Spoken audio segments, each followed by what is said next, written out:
As a seasoned viewer of AMC shows, and having followed the captivating journey of Sam Spade since the very first episode of Monsieur Spade, I must say that the finale left me with a sense of intrigue and anticipation for what's to come. The dynamic between Sam and Teresa has always been one of the series' highlights, and their developing relationship in the finale hinted at an interesting father-daughter dynamic for season 2. Spoilers ahead for Monsieur Spade, episode 6. In the thrilling conclusion of Monsieur Spade, the climax deviates from the typical murder mystery denouement, and instead focuses on wrapping up the series' primary storylines. Previously in an episode, Jean-Pierre Stanley Weber was fatally shot by Philippe Saint-André, who was apprehended at the episode's close. While Philippe is indeed charged for a crime, the 6th installment of Monsieur Spade has difficulty offering a definitive resolution regarding the highly sought-after character, Zaid, Ismail Berbouch. Throughout the series, various characters vie for control over Zaid, young Algerian codebreaker, right up until the show's final moments. In a turn of events, Philippe's scheme for Zaid takes an unfortunate turn, leading to the tragic deaths of several characters such as the antagonistic monk and private detective, Mr. Khan. Simultaneously, Cynthia Fitzsimmons ends George Fitzsimmons' life. Later on, Virginia Dell, portrayed by Alfre Woodard, gathers the main characters to discuss their supposed claims to the boy, but she eventually takes custody of Zaid herself. Following their discovery that they had been trailed and fired upon by a covert OAS loyalist named Henri Oscar Lizage, Sam Spade, Clive Owen, and Teresa Karabassam hint at their budding father-daughter relationship, suggesting the possibility of another season for the sequel to Humphrey classic film, The Maltese Falcon. Zaid's story serves as a central plot line in the 6-episode series Monsieur Spade. Unlike Spade, who voluntarily moved to France, Zaid, hailing from French Algeria, has had no control over the shaping of his life. As suspicions arise, it's revealed that the nun's murder in the first episode is linked to Zaid. Initially, the boy appears to have supernatural powers, but the secrets unravel. It becomes evident that young Zaid has exceptional code-breaking skills. At a certain point, Samir, portrayed by Hazem Hamad, Marguerite's employee, and the local imam believes Zaid is the foretold chosen one. Sadly, Mr. Spade's conclusion leaves viewers feeling disheartened. Zaid is more of a plot device than a fully developed character.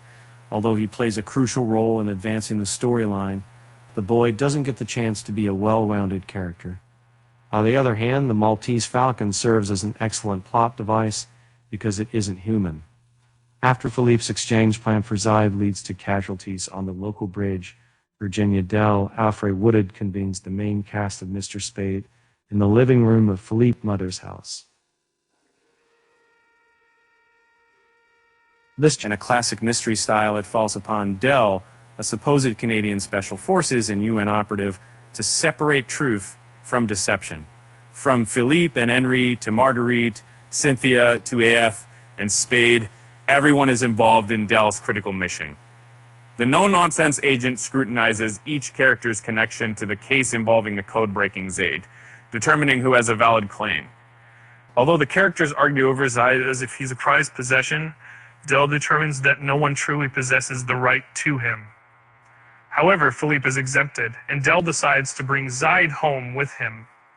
In the last episode of Monsieur Spade, Philippe Saint-André ends up being taken into police custody, offering a degree of resolution to an otherwise unbalanced mystery.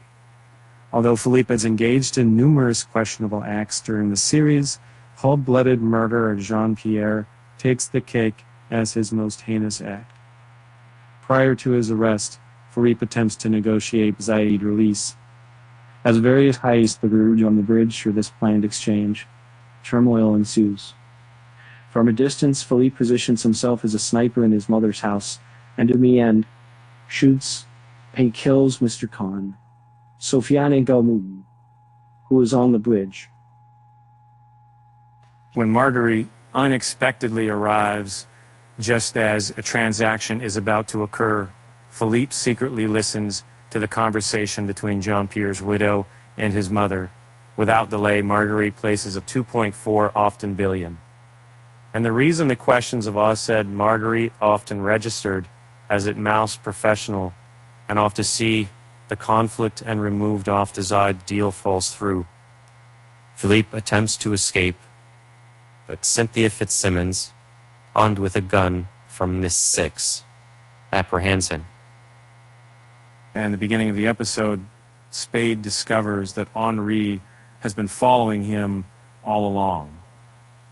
In truth, Henri, who had exposed himself as a member of OAS, was also responsible for shooting Teresa through the window. Spade confronts Henri about his despicable behavior, implying that he doesn't seem to be loyal to anyone or anything. Henri claimed that he cares for Teresa and never meant to hurt her, but Spade warns him that if he had killed Teresa, Spade would have taken care of him. Despite having a strong concern for securing Said, Henri does offer protection to Mr. Khan, a private investigator, during the bridge transaction. Unlike Philippe, Henri abstains from harming adversaries. When an aggressive monk arrives with Teresa as his captive, Henri finds it difficult to take a clean shot, allowing Chief of Police Patrice Michaud to eliminate the threat instead. Earlier in the story, Spade receives a visit from Mr. Khan, who explains the history of the word sabotage to the former San Franciscan. Khan describes a sabot as a wooden shoe that French workers would use to damage machinery during a strike. For Khan, Spade is the embodiment of sabotage, but for Monsieur Spade, it's Henri who has become the red herring turned saboteur. From the very beginning of the AMC series, the relationship between Spade and Teresa has been a captivating element. In episode 5 of Monsieur Spade, it is disclosed that Teresa's mother had falsified her birth certificate, making Teresa 2 years older than initially thought. Although there's no scene showing Teresa learning this from either Spade or Marguerite in episode 6, it appears she is already aware of the revelation. Later on, Teresa challenges Henri over his weak strategies, and during this confrontation, she reveals her newfound knowledge about her age. This implies that Philippe Sandre might not be her true biological father. While AMC hasn't officially announced the second season of Monsieur Spade, the series finale leaves room for more adventures by both wrapping up storylines and setting new ones in motion. In my hopes for a sequel, I envision Clive Owen's character, Monsieur Spade, shifting from the French countryside to the streets of San Francisco, reminiscent of the Maltese Falcon. The most intriguing narrative thread is the evolving relationship between Spade and Teresa. After all, their bond was the foundation upon which Monsieur Spade was built. Excitedly anticipated a potential second season. I find myself thrilled when Spade asks Teresa to call him Sam in the finale, subtly hinting at the possibility of a father-daughter dynamic in the sequel's narrative. During the midpoint of the episode, the show delves deeper into the dynamics of Spade and Gabrielle's Karen Restaurani relationship. Throughout the first season of Monsieur Spade, the main character, a former private investigator, is portrayed as enjoying swimming in the Buff. Initially, this appears to be a peculiar trait, but the finale uncovers a deeper significance.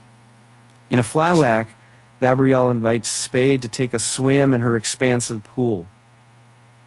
She says, "I want you to know every corner of this place," and encourages him to spend most of his time within the house. Then, Sam clarifies that he's not particularly fond of wine tasting, socializing with the estate workers, or swimming. Instead, his main goal is to bring joy to Gabrielle. However, when she keeps urging him to spend more time at the pool and learn about grape cultivation, Sam senses something isn't quite right. Eventually, Gabrielle discloses that she has between 3 to 6 months left to live, and doesn't want Sam to witness her dying process. In truth, Gabrielle intends to vanish when the time comes, without bidding us formal goodbye to Sam. Feeling frustrated, I confront Gabrielle for disappearing like an old dog to lounge in the woods. This is all about me, just me, she counters, implying that I should learn to let her be free. My mind struggles to comprehend Gabrielle's intentions. So, to lighten the mood, she sheds her clothes and steps into the pool, inviting to join her. As the usual hours to a close, Gabrielle assures me that I can visit her at the pool anytime, which happens in Mr. Spade's final scene. She didn't afford me to protect it. For now, we don't know what lies ahead for Spade.